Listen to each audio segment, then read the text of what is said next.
അസ്സലാമു അലൈക്കും വറഹ്മത്തുള്ളാഹി വബറകാതുഹു. എല്ലാവർക്കും നമസ്കാരം. ഞങ്ങൾ മാലിക് ദിനാർ ജുമാ മസ്ജിദ് ഇച്ചിലങ്കോട് അവിടെ നിന്നാണ് പത്രസമ്മേളനവുമായി ബന്ധപ്പെട്ട് ഇവിടെ എത്തിയിരിക്കുന്നത്.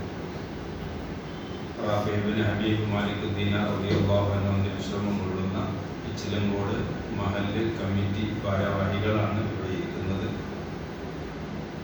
മഹലിൻ്റെ vice president Muhammad Haji Qatar, അതുപോലെ ജനറൽ സെക്രട്ടറി മുഹമ്മദ് കുട്ടി ഹാജി, അതുപോലെ ഖജാജി ഫാറൂഖ് സാഹിബ്, അതുപോലെ പബ്ലിസിറ്റി കൺവീനറായ ഹസൻ ഇച്ചിലങ്കോട്, അതുപോലെ ഉറൂസ് കമ്മിറ്റിയുടെ കൺവീനറായിട്ടുള്ള മൊയ്ലിച്ച അടക്കമുള്ള നേതാക്കന്മാർ ഇവിടെ ഇരിക്കുകയാണ്.